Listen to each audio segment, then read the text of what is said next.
What would you do differently if you could do it all over again? I think if I want to, probably given an opportunity to do it again, I think the way and manner that I try to straighten you, I think that we still repeat it because I want to do it. That's crazy. Because I will still. I'm thinking like this is the apology I've been waiting on. Wait, Okay. hold on. Wow.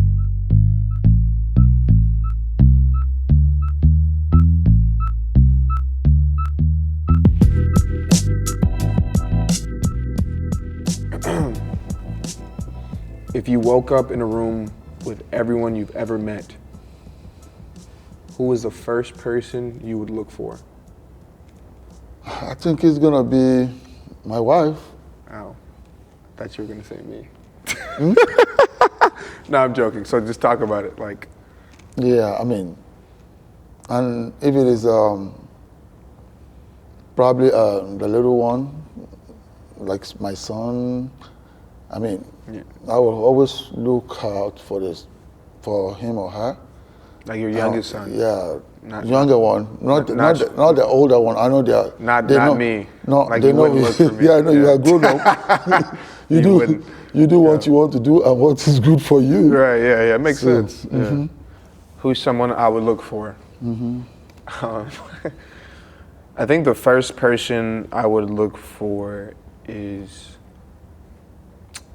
probably my girlfriend. I guess I am just like my father. But nah, I'd probably look for my girlfriend. That wasn't too hard, was it? How do you feel about the first question? Sometimes it caught me unaware because I feel like the question is not like a straightforward one.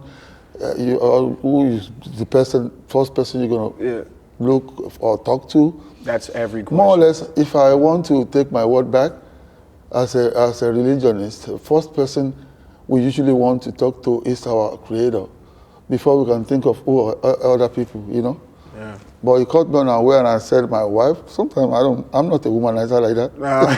She said, "Let me take that back. I'm not looking for." Yeah. Okay. Yeah. That's real. So, what is the best piece of advice you have ever gotten? This is very dramatic, but you're going to die one day, so that should be your number one incentive of why you live. Everyone is gonna die, so don't take life too serious. Try new things, take risk. Don't be at the end of your deathbed and regret things you didn't do. That is probably the best piece of advice I've ever gotten. Go ahead. You done? Yeah, I'm done. Well, do I need to say who always advised me on that? You could talk as much Okay, as I you can want. say my father, the king, usually is a brave man that always wants us to be brave and grow, wiser and be able to be on our own. So usually he always say it for every one of us, like in a kind of African, language, like the downfall of a man is not always the end of his life. That is, if you fall on something, you have to, repackage yourself and keep going. Because there's gonna be ups and downs, Yeah, exactly. no matter. It's real. Shout out to Gramps, Grandpa. Shout out to Grandpa. What is an unrealistic expectation you've had towards someone you love? So about me and you. About you and me? Yeah. You want me to go first? I have my answer. Okay, go ahead. I have my answer. I want to start off by saying I'm different now because I've matured and I understand a lot of things now. So I'm going to speak of how I felt at the time. Growing up, let me take a second. What is one extra? Okay, I guess I expected you to to be perfect. You know what I mean? And let me explain.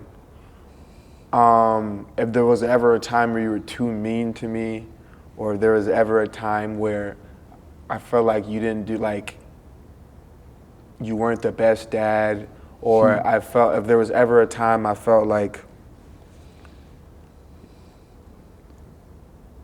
I don't know, because no one kind of knows how to do the parenting thing perfect. It's impossible, you know. Exactly. It's impossible, and I understand that now as an adult. However, when you're a kid, it's kind of hard to, it's impossible to understand that, you know? So one unrealistic expectation I had was,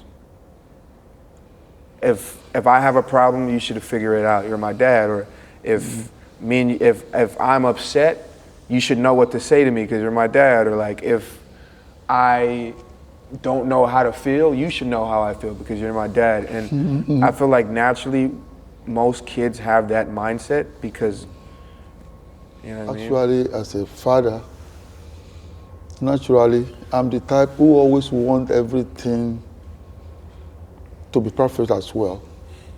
Probably you took that from me. Because I can remember when I first got to America, you know you were born here. Yeah. When I first came, I overheard that in America you can eat your kids. So the mentality was on my head, and I know if you eat your kid, you're gonna put you in trouble. But one day I was trying to cook something for Dami. It was like, I think it was like 5 or 6 that time, and then I don't know how to use all those gadgets in the house, and the gadget caught fire, and there was flame all over. Then Dami had to come and say, "What is smelling?" Oh, then he went out to the balcony. I said, "Dami, if I beat your butt, go inside." Then he came inside. Then I said, "Okay." So that's one of those where you can understand the language. Okay, then I'm your father. I will let you know I am your father. So from that time, I knew how to, correct him when it's going, the other way. So another one I could remember was when I bought a car for my first daughter, Bisola. I knew it. I knew for a fact you were going to tell this story, bro. This man brings this story up. Oh my God! This man, he has brought this story. I know what he's about to say, but I'm gonna let him say it. He has brought this story up so many times. Go ahead. So go ahead. I bought the first car for Bisola. That was a nice car.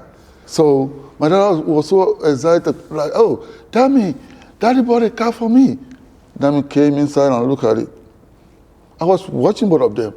So then Bisola was, Dami, you don't see the car? Dami walked like, well, it's good for a start, Sha. It's good for a first car, Sha. I was so angry. I got all of Dami. I talked. Trust me, Dami was crying that day. It's so interesting how, like, when you talk about these stories, you talk about me being the problem and then you enforcing discipline for the solution, which is so interesting because for a long time, all I remembered was me always getting in trouble for no reason. From your perspective, I need to teach this man a hard lesson. From my perspective, I'm always messing up. Like I'm always getting in trouble.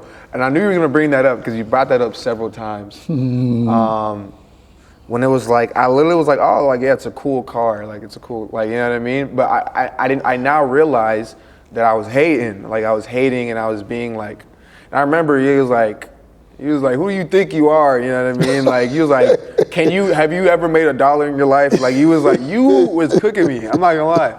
In my head, I'm just like, I was just saying it was a cool car. You said, no. You said, well, it's good for a first car, Sha.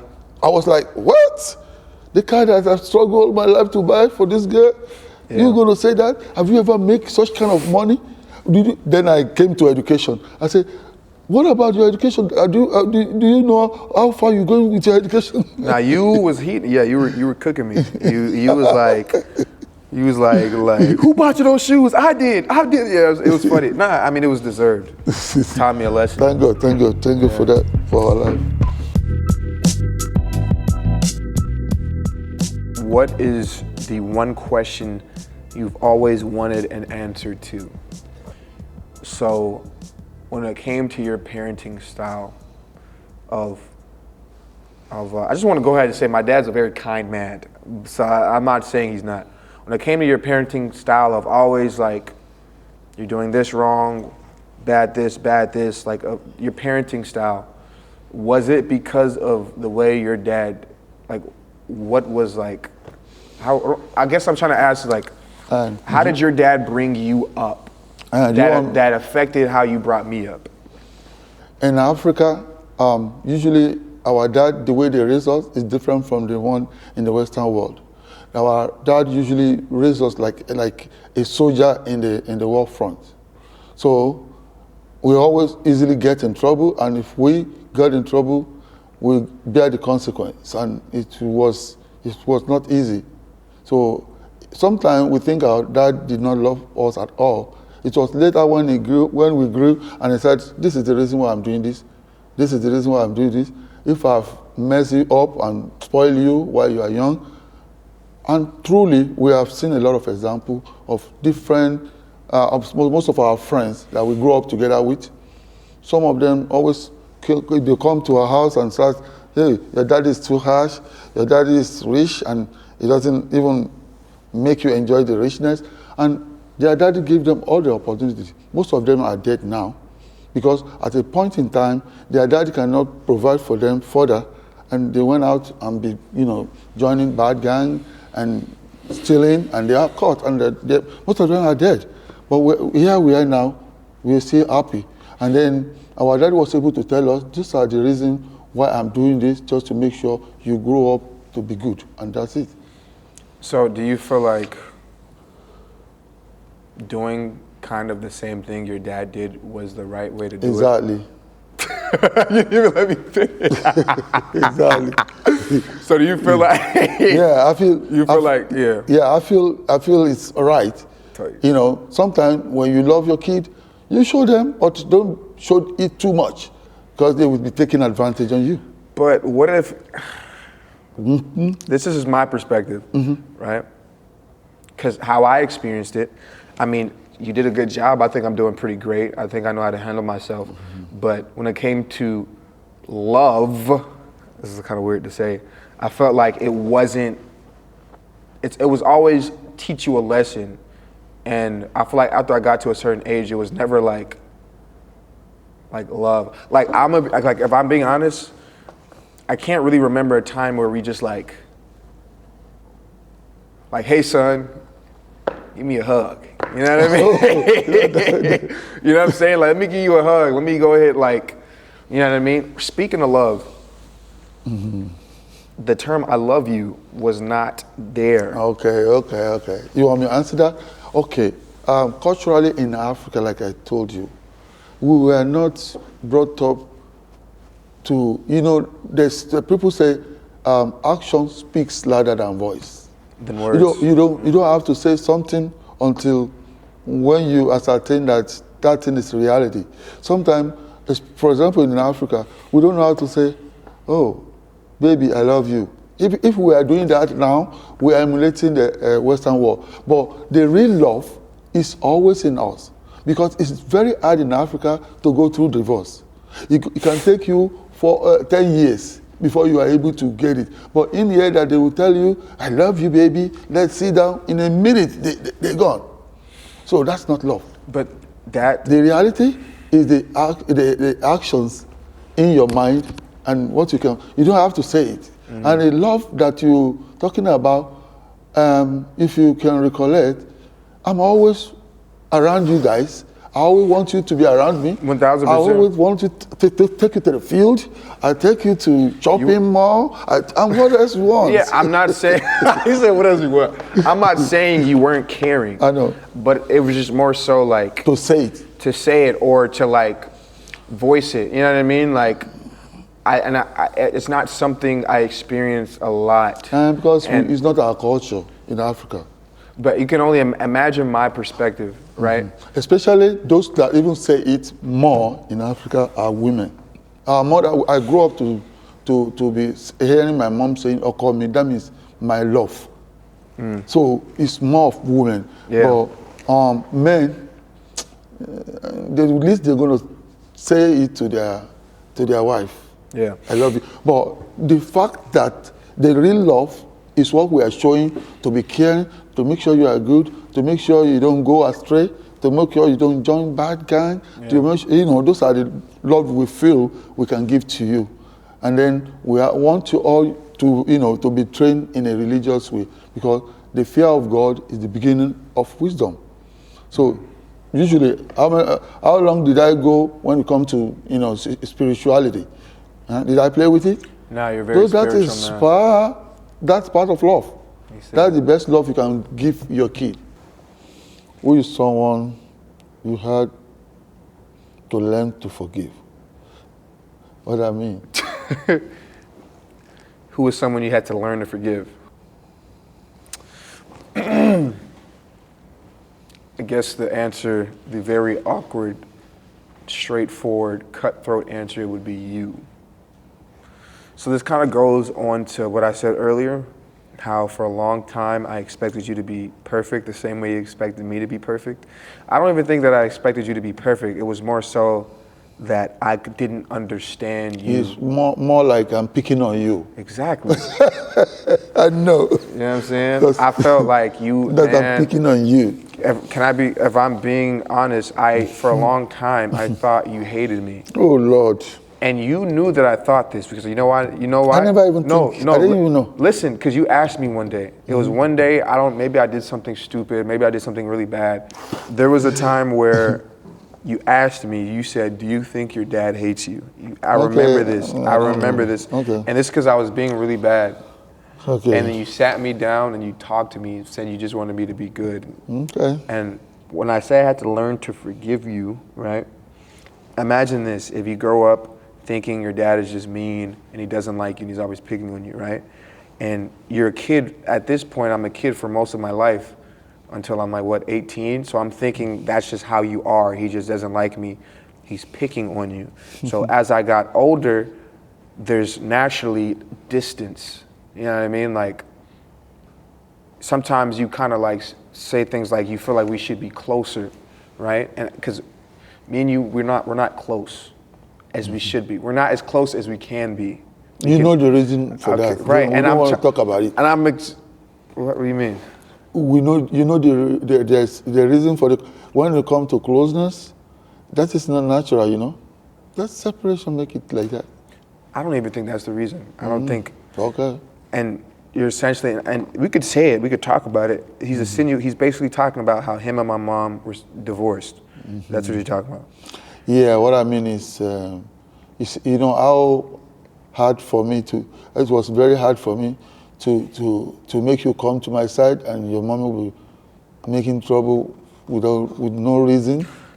Sometimes there was a time that you came to me that he said she don't want to see you back there until when grandma went to your school to pick you up again. Yeah, but so a whole lot of stuff. Don't let it go. Yeah, we don't have to go into that, but I'm telling you that's not the reason, because I'm telling you, I'm trying to explain to you the reason. Okay, let me hear. And I'm telling you is because for the longest time, there was distance because you weren't here at the beginning. You were in Africa, I was here naturally, and then the divorce and all that stuff happened. So you not being there felt normal.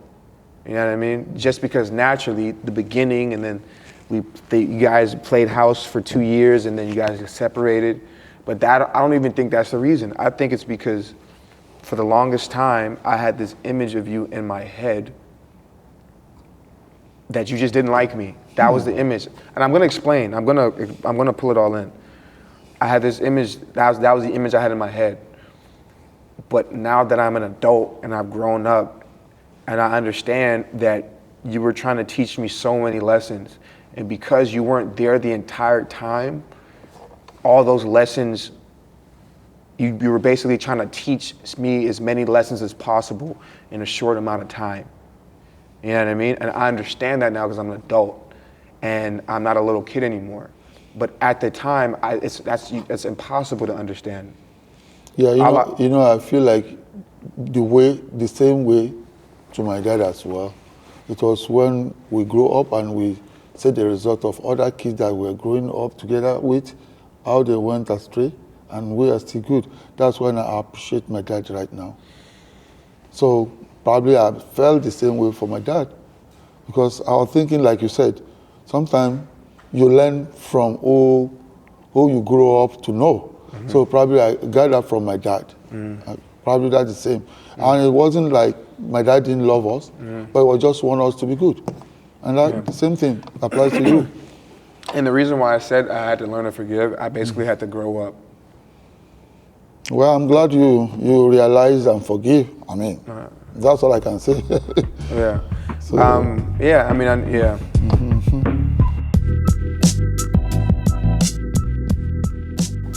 Who broke you? Like, broke your heart or something like that? Who broke you? Can I mention name or something like that? Yeah, mention. I would say my mother-in-law broke me because I didn't expect it. We are best friends. I counted on her, and then she knows me very well to be kind. And then we were working together, but getting to America, she gathered some bad friends of my wife, my ex-wife, and they collided on me. They lied on me. I was broken because I knew I didn't wrong these people. I didn't do something wrong. I may approach the matter in a kind of way that is emotional, but I'm totally disappointed. When I was emotional, you know when I was, but I tried to let it go. But sometimes you don't want to go nearer to your poop, you know? You know, it's just smelling, you know, you remember it. So that is it. Who broke you? I'm asking you. So, You know what I feel like who broke me? I feel like, this is the most dramatic answer possible, but I feel like, whatever, I'm just gonna talk. I feel like the entire family as a collective broke me. And you know what probably I feel that's how you think. You're right, you're asking me how I feel. So I'm gonna say how I feel. I think when it comes to the value of family, I feel like it wasn't really taught to me as a kid. I feel like, I'm not saying you guys did the wrong thing, because when you're raising a kid, there's a million wrong things you can do, and I understand that. However, when it comes to valuing your family, let's say I'm just gonna cut to the chase. I probably know 5% of my family. I probably know maybe 10% of my family. There's a bunch of uncles and cousins and all these people that are a part of my family that I don't know them. I don't know who they are. You know what I'm saying? You asking the reason why? You want to know? I understand that I'm in America, they're in Africa. I understand that, but that there's still a million other things that I feel like could have been done. You know what I mean? And me not knowing majority of my family, I'm not acting like a spoiled brat. I am happy that you guys brought me to America. Give the land of opportunity, all these things. I'm not saying you guys did the wrong thing. But when it comes to the word family, I noticed that in my life, it doesn't mean the same thing to me as it does to Sam or Bob or Tom or Timothy. Those are all extremely Caucasian names, by the way. But it doesn't mean the same thing, you know what I mean? And to sit there and say, it's my family's fault, it's kind of unfair. But that's the first thing that popped in my head. I don't think I value the word family as much as I should, because it wasn't a priority in what was being taught.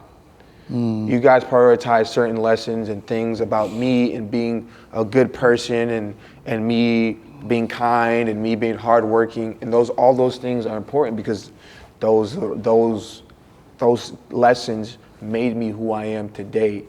But when I think about all my qualities and my emotions, I look around and I see something in the vicinity, and it's that dark corner of the room, and it's family. And it's messed up to say, but it's like, Do you want me to say something about it? go ahead, say Okay, be real. I think it's just the same, maybe misinterpretation of how we make you, know much about the family or something like that. Because while you are growing up, even family and friends, you know, I did not shy away to be taking you to places, my friends, my family, my brother, every time, everywhere. You're always in the car with me. 1,000%. Huh? I'm not saying I didn't know any family. I don't know most of my family to this day. That's like Those one in America, you probably know almost all of them. But there's majority of them aren't in America. Majority of them are in Africa.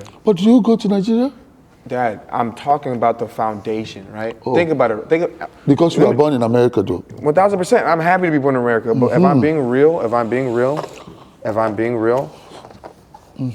I've been in many countries this last year. In 2 years, I've been in so many countries, and there's nothing calling me to Africa, to Nigeria.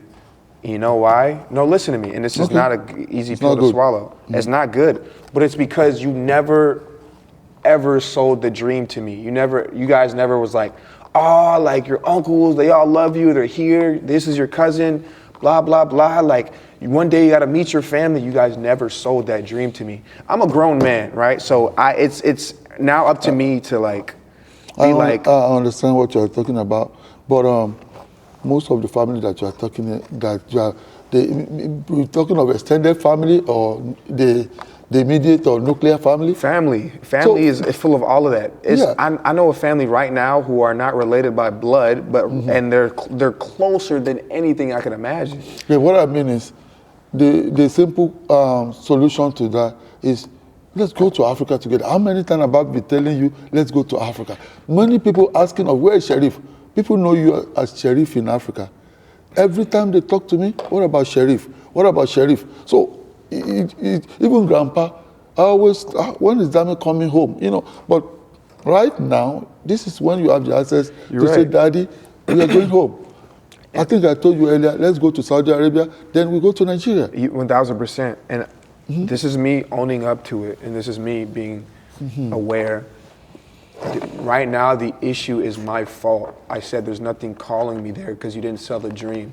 Now it's up to me to create my own dream and go there. But I was just answering the question. I feel like there's like a big gray area, but I don't know. What's one childhood trauma that you experienced? You mean me? Yeah.